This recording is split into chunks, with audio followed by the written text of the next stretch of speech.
I want to correct a mistake I made yesterday. Someone asked about a father selling his daughter, and I got confused between that and marriage.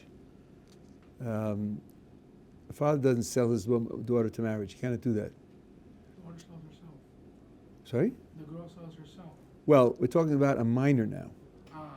A minor now. So he can contract marriage for his daughter, but that is not the same as selling her.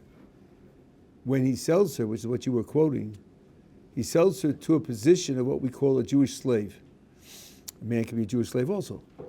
But the difference is, because, in terms of what we were talking about yesterday, that if a girl becomes a Jewish slave, when she hits 12, she's out automatically. There's no divorce process because they're not married. There's no get. So it just automatically becomes null and void. That's where I got mixed up yesterday. Okay, so now we're talking about relationships between men and women and the status of women. And we did see that in the case where Eliezer came to get a wife for Yitzchak, and he brought along money and goods, that all went to Rebecca, it didn't go to the family, and that she made her own declaration that she's going, whether they like it or not. That already doesn't fit the stereotype of the Near Eastern cultural marriage process.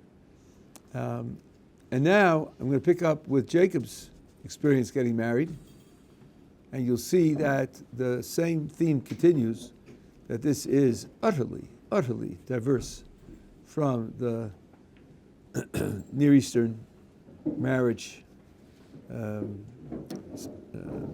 function. And by the by, as we go along, we'll also pick up some other things. We're on page 147.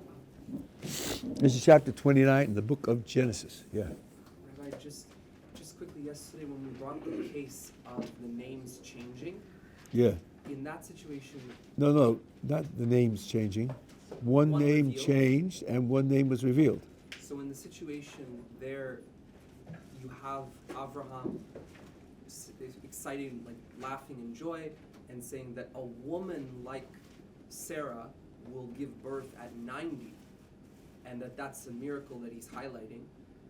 The way we read it before was that he's the one who's receiving the enhancement, and he's receiving a hay from her. But he says it both ways, for a man and a woman. But doesn't he only say for her? Does he highlight the fact that for No, her, who's 90, I don't think so. that's the miracle? I don't think so. Let's take a look at the text. I don't think so. I think you left out half the verse. Should be on 75.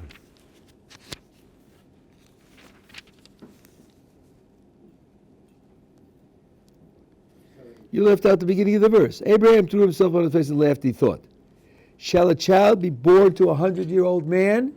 Me, the 100-year-old man first, and also to a 90-year-old woman? Yeah, okay. Chazal say, Puk Sefer V'Nechsi. Take out a book and let's take a look and see what it means. Okay, we're back to chapter 29 in the book of Genesis. Jacob's on his way to get married.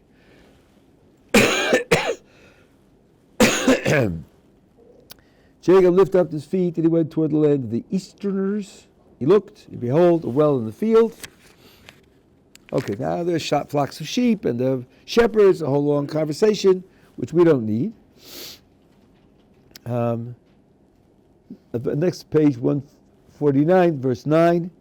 While he was speaking with them, Rachel arrived, I would say, with her father's flock. For she was a shepherdess. So Rachel is his first cousin. And it's the family that he was sent to find a wife. And it was, when Jacob saw Rachel, the daughter of Laban, his mother's brother, and the flock of Laban, his mother's brother, Jacob came forward and rolled a stone off the mouth of the well and watered the sheep of Laban, his mother's brother. And you would be forgiven if you thought it was quite redundant to say love his mother's brother 3 times in one sentence. You definitely should consider that is redundant and think about what that means. It's not our issue here. I'm just pointing it out. Okay, so now this is his first cousin. He's been sent to find that family. He's been sent to find someone there that he can marry. And here she is. He's waiting at the well, and she comes out to the well. So first of all, she came out to the well to water his sheep, and he does that on his own. Then Jacob kissed Rachel, raised his voice, and wept. Oh, wow. I can see the Hollywood version now. Jacob goes over the hill, the verdant valley spread out in front of him, and there's the well, and there's the sheep. That's my cousin, my first cousin, the one I was come to say, hello! And gives her an embrace and kisses her, right? We're not going to accept that, are we? So we have to explain this, and we will. Just store it, in your short-term memory for about 11 minutes, and we'll come back to it. And don't forget, it says he kissed her and he wept. Keep that in mind. That's not usually the sign of instant infatuation, I don't think. Jacob told Rachel that he was her father's relative. He was Rebekah's son. She ran and told her father. And it was when Laban heard the news, Jacob was his sister's son. He ran toward him, embraced him, kissed him, took him to the house, recounted to Laban all the things that happened to him at home. Then Laban said to him, now, just watch these words. Nevertheless, you're my flesh and blood. And he stayed with him a month's time. It's a little peculiar. Nevertheless. Even so what? Even so usually means, I really don't want to do this. This is really a pain in the neck. But even so, it's very difficult and irritating and costly. I'll do it anyway. He's taking him in. He doesn't want to take him in. But he's my flesh and blood. How will it look if I turn him away? That just gives you an introduction to his character. Okay. By the way, I should remind you, or those of you who are new, the paragraph breaks that you see in the English are totally artificial. The real break in the physical structure of the text is on the right-hand side, and here's one solid block of text. There are no paragraphs at all. So don't read anything into the paragraphs. They have nothing to do with the structure of the Hebrew text. It's a kind of recognition of your ability to focus. You have about focus time of about 30 seconds, so they break it up for you. But the text is on. Don't read anything into it. So he stayed with him a month. Then Laban said to Jacob, "Just because you're my relative, should you serve me for nothing? Tell me, what are your wages?" Meaning, you're living here? Work. Now! Instantly. Okay. He's living, took him in, he's working. Yeah, but obviously a full-time worker creates more profit than just room and board. So after a month, Laban says, well, I guess you're working for me and you're working full-time. You ought to get a wage. You ought to get a salary. You're my relative, but still, you ought to get a salary. What do we want for his salary? Okay? Now, he's been there a month. The text here, the parentheses aren't written in the text, but it is correct, the intent of the text. Laban had 2 daughters. The name of the older one was Leah. The name of the younger one was Rachel. Leah's eyes were tender, while Rachel was beautiful of form and beautiful of appearance. Jacob loved Rachel. Wow. After a month. So he said, I'll work for you 7 years for Rachel, your younger daughter. Wow. Is that a normal deal? He's not going to marry her for 7 years. He's putting off the marriage for 7 years. The text says he loves her. Does this sound, easy to understand? I don't think so. That's going to get worse. Lavan said, it is better that I give her to you than I give her to another man. How's that for a recommendation? Well, you're better than the other guy, Thanks a lot. Remain with me. So Jacob worked 7 years for Rachel. And they seemed to him a few days because of his love for her. That's really strange. What? Imagine, you're living in Moscow. You go down to the registry. Hey, my beloved and I want to get married. When's the first date on the registry? The guy goes, oh, here we are, June 15th, 2030. You don't mind, do you? You love each other? No problem. You'll wait 7 years, it'll go by just like a few days. I don't think he's going to be happy, or will she, right? What's going on? Because he loves her, that's why the 7 years went by, it's but a few days? That's a very strange story.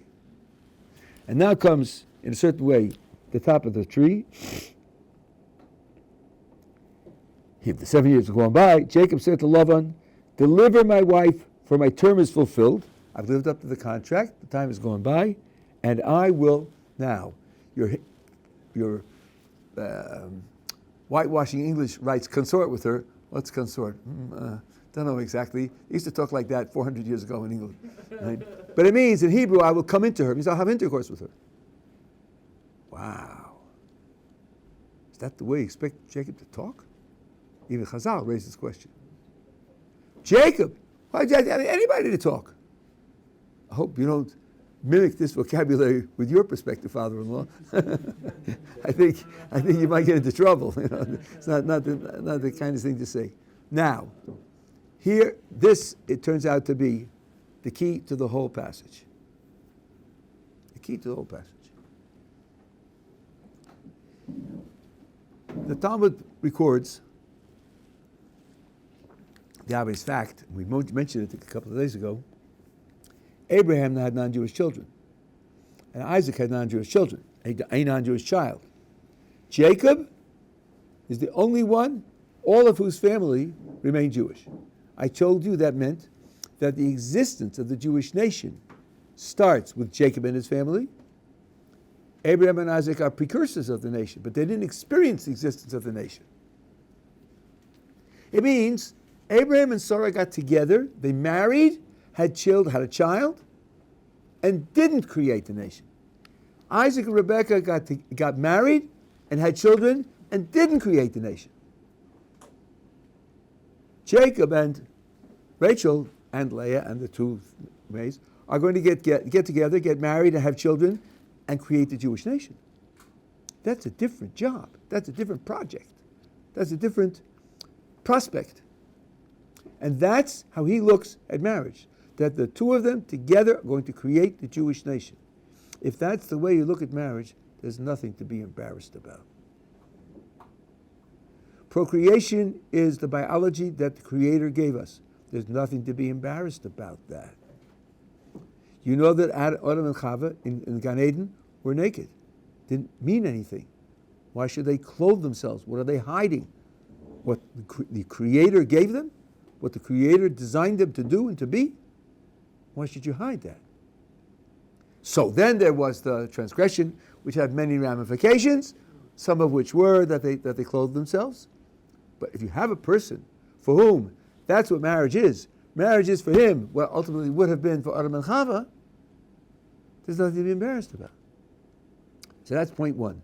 This is what he's looking for. He's looking for the ability to create the Jewish nation. Now, that's not a simple thing.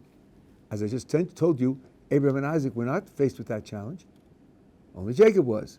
As I told you before that, that's because he came after Abraham and Isaac. It doesn't make him greater than they are, but it's still a supreme challenge. When you are looking forward to a supreme challenge, sometimes you want to take time to prepare yourself, right? Like an Olympic competition or a day in court or proposing marriage to someone. You want time to prepare yourself. Yeah, Jacob wanted time to prepare himself. And that's why he opted for, he introduced himself a 7-year delay. Because of his love for her. Because of his love for her. Not George and Felice, their love, his special love for her, because the two of them are going to create the Jewish people, that requires preparation. Now, when you're waiting for something to happen, something you want very much to happen, normally time goes by slowly, right? Oy, 2 more weeks to go, 10 days to go, 9 days to go. Time drags. But if you're preparing yourself for a supreme challenge, then time goes by quickly. Think of preparing for your final exam. Hey, say, wow, it's Wednesday already. And the exam's tomorrow. Where did the week go? Okay, because of his lust for her and the fact that he's preparing to build the Jewish people with her, and his 7 years are preparations for that, the 7 years went by very quickly because he's preparing intensely to start that challenge. So all of this makes sense. Now, let's go back to the original, Coming Over the Hill, the Hollywood version. Remember that at this point in his life, Jacob is a prophet. He's had the dream of the ladder. God himself speaks to Jacob in the dream. God isn't George and Felice. That's not what's going on. I mean, Jacob isn't George and Felice. When Jacob goes over the hill, and when he sees, and he knows his father and mother sent him to marry someone from this family, and this girl from the family comes out, he says, that's it. That's it. I know, I'm a prophet. I know that that's what we're going to do. We are going to create the Jewish people together. That's why he kisses her. And that's why he cries. Chazal say, because prophetically he saw that in the future of the Jewish people whom they're going to build together, they're going to be tragedies. And he cried over those tragedies. I'm sorry, Hollywood. I think now you're probably uninterested in the plot, and I bid you better material elsewhere. I don't think that they have to. Yeah. Okay. Thank you. That's right. Thank you very much. So that's where it starts. That's where it starts. And that's how they get married. That's just the introduction, the background to the sequence of events that I want to describe to you.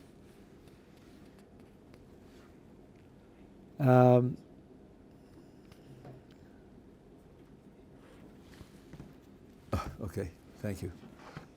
So now, I guess we should do this just to get an insight to how we are. So there he says, my time's up, and now I want to marry Rachel.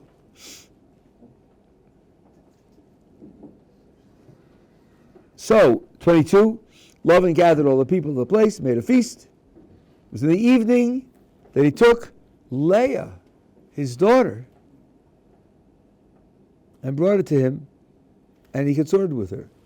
Because this was done in the dark, because this was done without speaking or without more speaking than necessary, he didn't identify her. Laban switched the girls. That's not nice. So, and now you can skip 24, that's monetary things. Was in the morning, holy cow. I mean, behold, it was Leah. So he said to Laban, what is this you have done to me? Was it not for Rachel that I worked for you? Why have you deceived me? I told you this Laban was a crafty character. Laban said, now listen to this. Such is not done in our place to give the younger before the elder.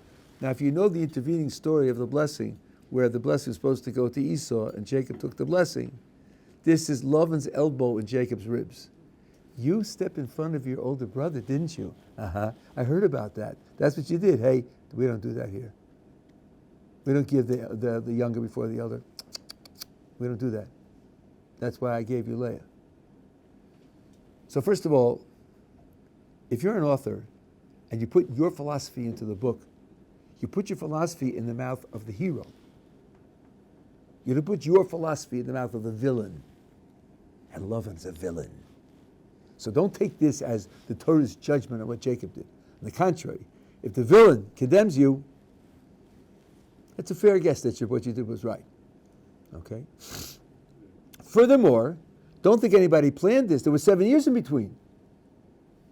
Neither Jacob nor Laban. anticipated that Leah would remain unmarried for 7 years. So nobody's cheating here. Jacob said, I'll marry in 7 years. For sure, Leah will be married before that, and it'll go in order. But it just didn't work out that way. Yeah. Why didn't Jacob foresee that in his prophecy? This is very important. The Jewish tradition does not say that prophets are omniscient. Prophets are human. Prophecy doesn't mean they know everything. They know only what God wants them to know. There are many cases where people are missing crucial information. When Joseph is sold into slavery, Jacob mourns for him as dead for 20 years. And really, he's alive. So there's no question why a prophet shouldn't know something. No expectation to know everything. Yeah. Yeah, but didn't Jacob lose his prophecy because he was really upset? So I heard he lost his prophecy because he was very upset about it. So that's what made him lose it.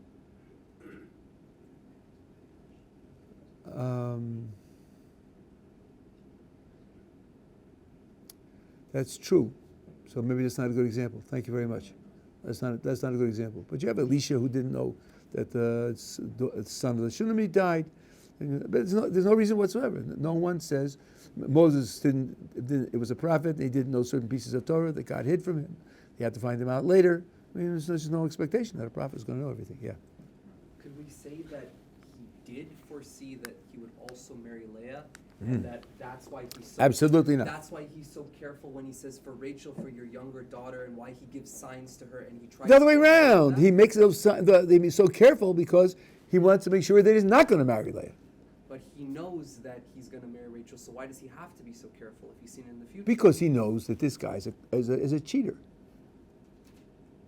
He knows right away. I showed you right away. He doesn't want to take him in. He makes him work for 30 days without paying him anything, and then grudgingly he offers him money. His character is very clear. Truth is, he was in the previous generation also, and his character was revealed in the previous generation also. There are other things that he did, and Rachel told him, "My father is a cheater." So he always suspected that he would try to pair him with Leah. He didn't know what was going to happen. He just knows, with this person, close all the doors. Close all the doors. He's a cheater. You know, if Putin called you in to negotiate a contract with you, what would you do? I think you'd try to close all the doors, right? Including that he shouldn't shoot you in the back when you walked out the door, because he's capable of anything. Yeah. If God concealed that piece of information from Jacob, then would it be wrong to say that it was in God's plan that this would happen to Jacob and to the Jewish people? Because had he given Jacob that piece of information, that never would have happened. I think that's right. In fact, Jacob had to marry both of them. And Jacob himself, I'm telling you now from the Zohar, Jacob had to marry both of them, and he himself didn't know it. And I told you he spent 7 years preparing himself. He prepared himself for Rachel. But there was a kind of providence that took his preparation and used it also to prepare him for Leah. Completely without his knowledge. So and there's more background to it, but that's a nice deduction. That's absolutely right. The Jewish people had to come into existence through both of these women, not just one. I mean, there's a lot background. You had a question? No? Okay. Fine. So, now, look at what we're up on verse 27. Complete the week of this one, and we will give you also the other one too, for the work which you will perform with me for another 7 years. Jacob married Rachel after the 7 years of work. I'm sorry, let's try this again. Jacob's first marriage to Leah took place after the 7 years of work. When did his marriage to Rachel take place? 7 years after that. 7 years. 14 years long. Now look at the verse again. 2 weeks, another 7 years. Well, the word in the prior word in the verse is week. Complete the week of this one. Sheva brachos, right? A 7-day celebration of the marriage to Leah, and then This one will be given to you also, and you'll work for another 7 years. The time in between the two marriages is 1 week, not 7 years. And now starts the story of reproduction, having children. He's married to both of them.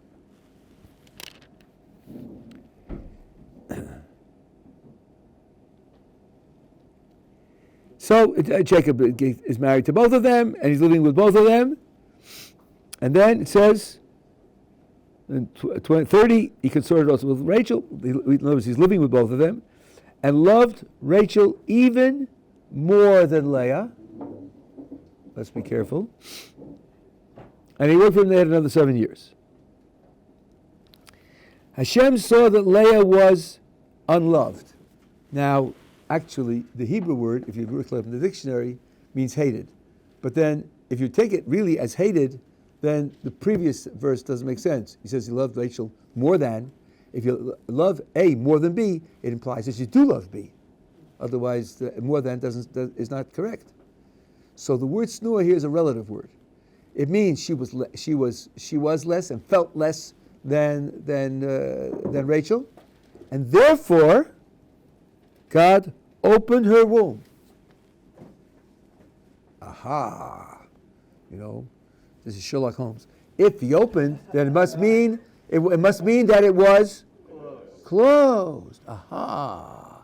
And Sarah was barren for decades, and Rebecca was barren for 20 years, and Rachel's going to be barren now for years. And Leah was also barren. But she got a difference. She actually got a special dispensation because Jacob loved her less, which means all the matriarchs started out barren, all of them.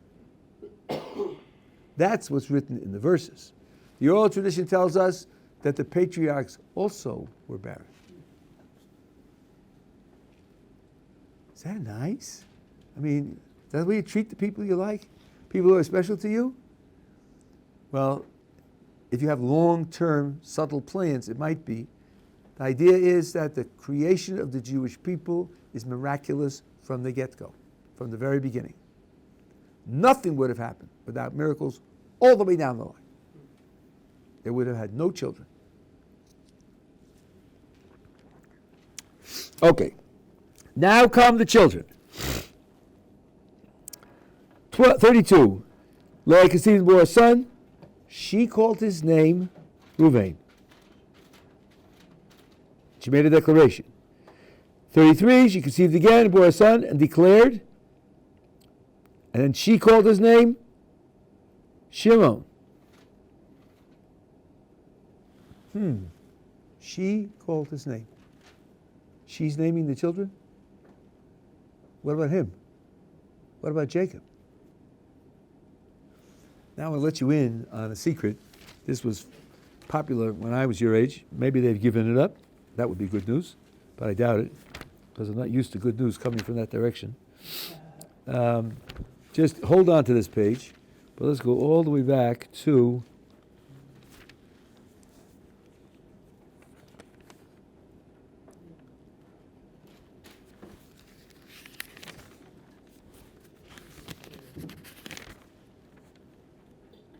page 19.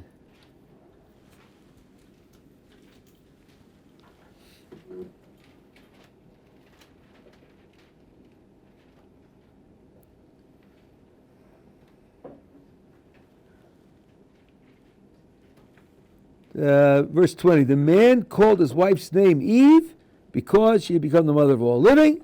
Aha. So there was this famous feminist complaint here. What does it mean to give a name?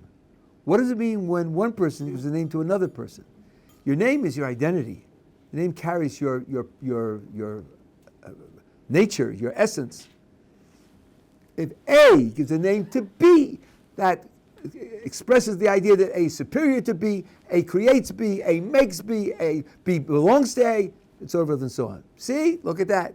The man gives his wife a name because men are superior and women are inferior, and that's why the man gives the name. That was a standard feminist critique. Well, over here on 153, you have to pay attention to who gives names to the children. They're his children too, aren't they? So why would it be that the mother gives the name instead of the father? Maybe the feminist critique was a little short-sighted? Let's keep going. I did the first two. The third one may be an exception or may not. You can take it as an exception, I don't mind. 34. She conceived, bore a son, and declared, therefore he called his name Levi. Either the he refers to Jacob, it could, in which case it'll be 2-1 in score. Or maybe it's God, the way our tradition treats it, but either way. 35, she conceived again, declared, and she called his name Judah. It's 3-1. Women against men, right? Okay, 4 sons. She has 4 sons. Rachel saw that she had not borne children to Jacob. So Rachel became envious of her sister and said to Jacob, give me children, otherwise I'm dead. Jacob's anger flared up at Rachel and said, am I instead of God who has withheld for you the fruit of the womb? After all, he has children and she doesn't. So obviously the problem is with her and God's running the world, right? Now, I want you to know that the sages criticize Jacob for this. Is that the way you talk to a woman in pain?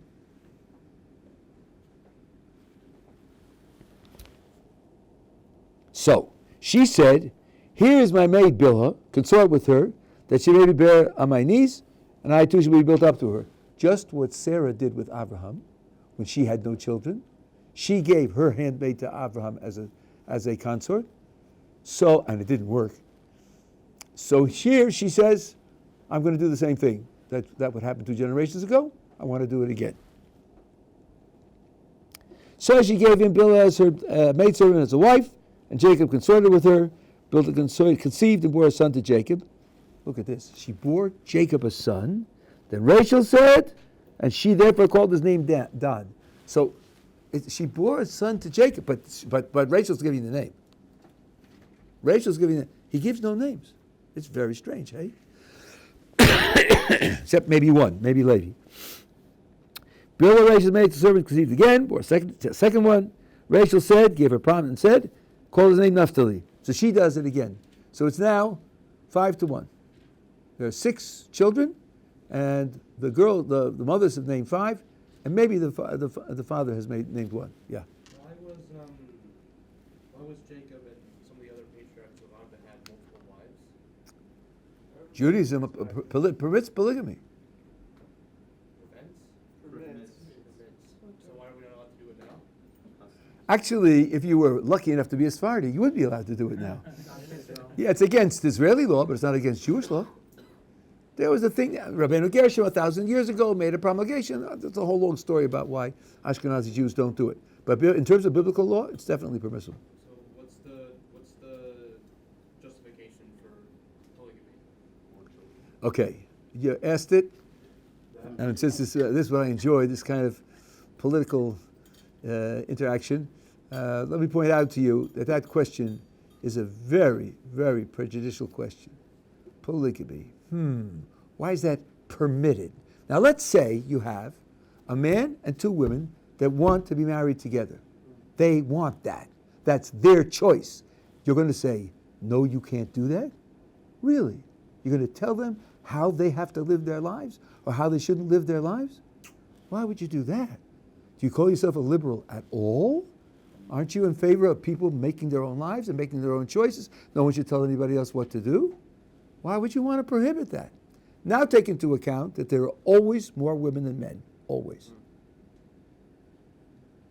Because, as we said the other day, playfully, men kill themselves off in wars and bungee jumping and motorcycle racing and acid injections and other stupid things, right? So if you declare polygamy illegal, what you're saying is some women will not be married because of your law. Is that a reasonable law? Is that the kind of law you should promote? That you're forcing some women not to be married? I don't hear where the liberal's coming from if he asks about this. Can it be misused? So can marriage be misused? So can a knife and a fork be misused? You don't forbid things because they can be misused. You set up rules to make sure that it shouldn't be misused. In Jewish law, in the first marriage, the woman can make a condition of the marriage that he shouldn't marry somebody else, or he should get her permission. She's allowed to do that, and then she can stop it if she wants to. So, in the case of multiple wives, do your obligations as a husband not just increase because of the extra woman, but do you have an obligation to love them equally, or? You have an obligation to treat each as if to do all that is supposed to be done to one wife should be done to the two wives. Doesn't give you any reduction of responsibility to either one just because there's another one.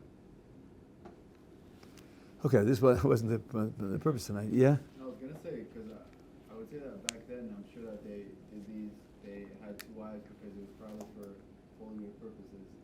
So it was. They had two wives for what? It was more for holier reasons. It wasn't just because saying it was I don't know, it wasn't like now that someone would have two wives now. I don't know what would happen if you had two wives now. Don't forget, in Jewish law, women have a lot of rights. We talked about this, and they have a lot of prerogative, and they can speak their mind. And if a man isn't responsible, he can suffer for it. As one person told me, men fight with their fists and women fight with their tongues. And a woman can destroy you with 6 words. So it's not. But this is Jewish law. Jewish law is set, for all times, except when the rabbis make prohibitions, which they feel the times need. They can do that as well. So that's the present situation for the Ashkenazi world. But the Sephardi world, it isn't that way. So why isn't there more of a culture in the Sephardi community of people having not necessarily legally polygamous setups, but for practical purposes, having doing a chuppah 2 or 3 times in the Well, let's just make one thing, sort of clear. What is the distribution in the general population of men and women? It's pretty close to 50-50. So you're not going to have all your brothers have 6 wives. There just aren't enough women to go around. It's not going to be that often that's going to take place, especially in a economic time when the average person can make enough money, can get married, right? So then there's not going to be enough people to go around to make polygamy very popular. But you do have cases where women in particular find it very difficult to get married. And if the option were available to them, it would give them the opportunity to make a life choice. You know how they talk to a woman who gets to be 38. They say, listen, you had dreams of who you're going to marry when you're 22?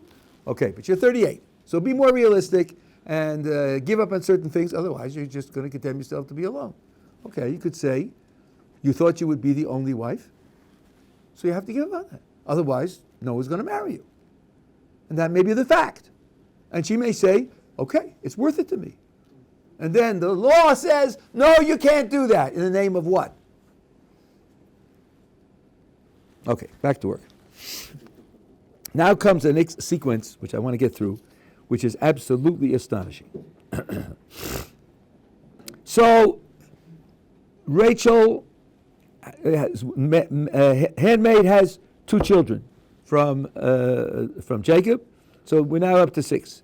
Leah stopped having children and took her handmaid and gave her to Jacob. And she has 2 children. And both of the children she names. So now it's 8 children, 7 to 1. 14 at the bottom of the page. Reuven. What? Why does Leah name Zilpah's child? Oh, you could have asked about Rachel also. Rachel named Bilhah's children. Because every time the handmaid gives birth, it always says the handmaid of so-and-so. She is an extension of the existence of the sisters. They don't have an independent existence in this respect. Sort of like, what do you call it in English? Pundakiyut, where you give the egg to somebody else to gestate, right? But you're really the mother. In this sense, we only talk about 4 matriarchs. Even though there's 6 physical women, but we want to talk about 4 matriarchs. So do you have any rights as like? Okay, listen. Let me get to this can go on forever. 14 at the bottom of the page. Reuven went out in the days of wheat harvest. He found dudaim in the field. Dudaim are some kind of flour which are associated with fertility. And brought them to Leah, his mother. Now, his mother Leah has 4 children, of whom he's the first. Rachel has no children. Rachel said to Leah, please give me some of your sons dudaim. Leah said to her, was your taking my husband insignificant? There's a mountain that belongs here, but it has nothing to do with us. Jacob loved Rachel more than Leah. She says this. And now to take even my sons dudaim? Oh, Leah says, not willing to do that. Rachel says, watch this.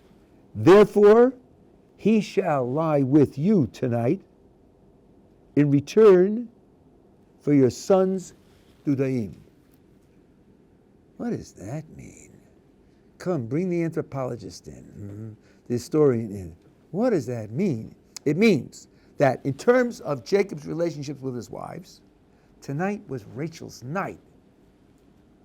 Her night. She owns it, so she can sell it. She sells that night to Leah. She doesn't ask him. She doesn't ask him. She just sells it. So he'll be with you tonight. Wow. What kind of husband relationship is that? Husband-wife relationship is that?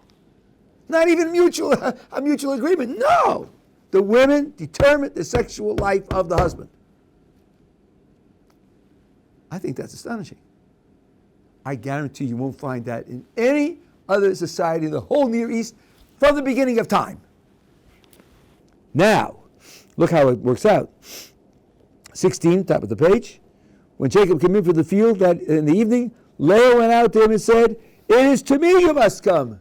I know you thought you were going to Rachel, but the schedule got switched. So you're coming to me. I've clearly hired you. My sons do leave, she tells him.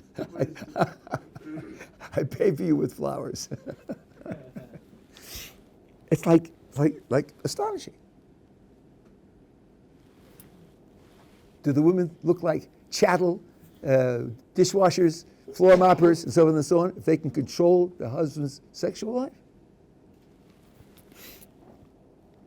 So he was with her that night, and then Leah conceived and bore Jacob a 5th son, and then a 6th son, and then she had a daughter, and then finally, God remembered Rachel, and she had a child, Yosef. And she gives the name. All the names are given by the women. Now comes another sequence, which we can start with verse 25.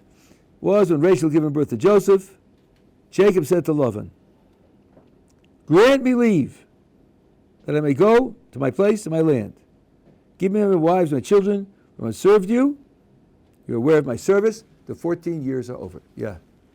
Back to 22. What does it mean God remembered Rachel? Does that imply that, just like how the open room implies it was closed, what does remembered mean? What does remember mean? This is very important. Since you asked this, I will answer this, and that'll be probably the end for today. Usually, when you say someone remembered something, it means in the interim he forgot it. God remembered, that really does sound like he's being pictured here with human frailties. I want to teach you what the word remember means in the Hebrew language, in biblical Hebrew.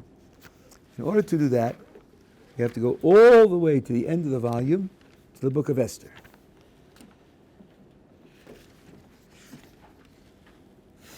Let's see. Well, in the back they put it in the back. So this is on page 1253. So the book of Esther opens with a 6-month celebration. Los Angeles could learn a thing or two. 6-month continuous celebration. The king is throwing a party and lavishly treating his guests. And then after that, there's a week for the people in the capital city. And during that week, he asks for his queen to make an appearance. And she refuses to come. There's a gigantic political background. I'm not going to go into that now. She refuses to come. And he's going to have it out with her.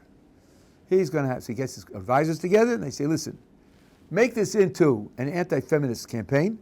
She snubbed you. She's going to be a symbol for all the women. All the women are going to disobey their husbands. You stand up for the men against the women. Get rid of her.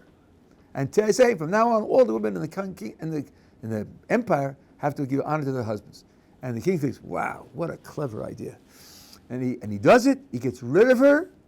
And the decree is signed and sealed.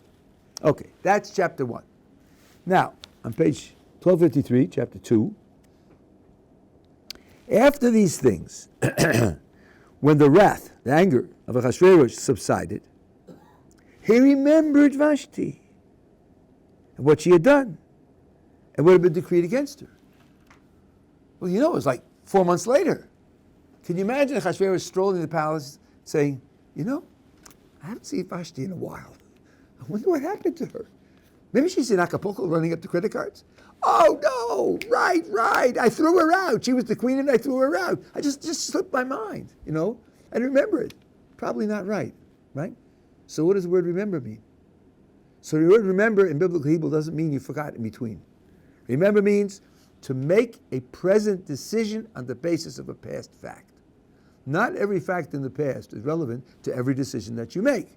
But now, his decision is to find a new queen. So now, the fact that the old queen was deposed becomes relevant to the present decision. That's what this is a human being. It's not God. So not special pleading that when it refers to God, it means something else. This is what it means talking about flesh and blood of Ahasuerus. So when it refers to God remembering, the exact same thing is meant, and it's justified to say that it's meant, because in the same literature, that's what it means for sure in the case of a human being. So it means at this time was the time to take Rachel's condition into account and do something on the basis of it. That's what it means. It's very, very important because God is described as remembering, and we ask God in the prayers to remember. We're not asking him not to forget or look it up in his diary. That's not what's going on.